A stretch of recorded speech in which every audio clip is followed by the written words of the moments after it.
Hi guys, today I just want to show off this little 3D print. I got this from Thingiverse. It is a Fractal Pyramid, and the main reason why I want to show this off is because it looks really cool, and it also turned out surprisingly well. I wasn't expecting it to do this good.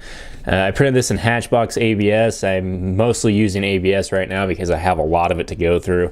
To my surprise, it didn't crack at all or anything. I was kind of expecting the ABS to crack and not adhere very well with the layers, but it actually seems to have turned out just fine.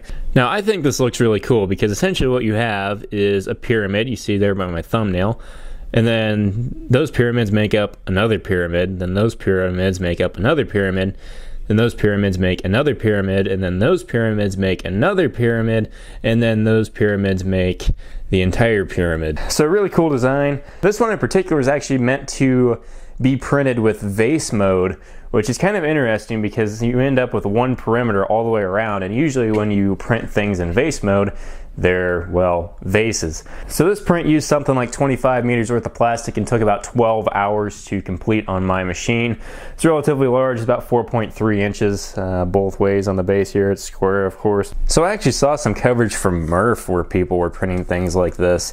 And I decided to go ahead and find one on Thingiverse and print it off myself just to see what I could do with my printer here. So it's not perfect. It's got some rough edges on the corners here, and it's got a fair bit of stringing. When you print this, you print it with retraction turned off, so it's got a little bit of stringing. It's not bad. Of course, it is vase mode, so most of it's just going to be doing perimeters.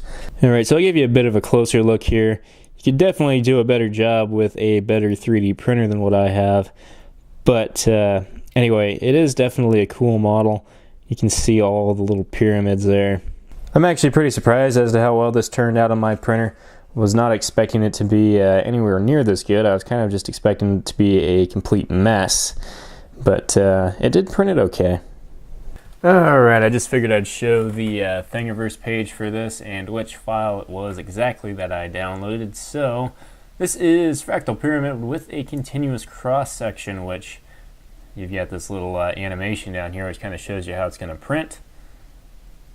And the one that I downloaded in particular was the pyramid6.stl. Alright, so they give you printing instructions here, no supports, no retractions, and vase mode, where you can do a single wall with no infill, as it says. And they tell you down here that the original scale is supposed to match the limit of a 0.4 millimeter nozzle, so you probably don't want to go scaling this model up or down. Bringing it into whatever slicing software you have here.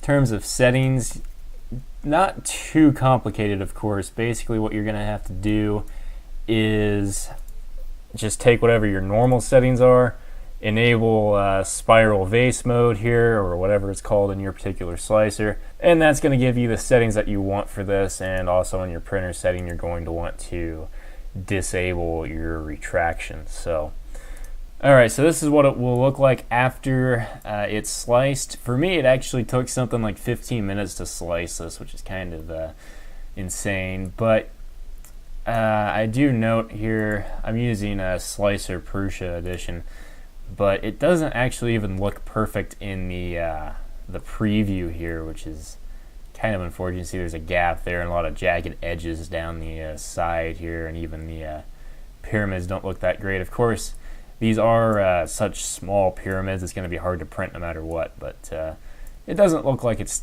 too happy even in the slicer preview here.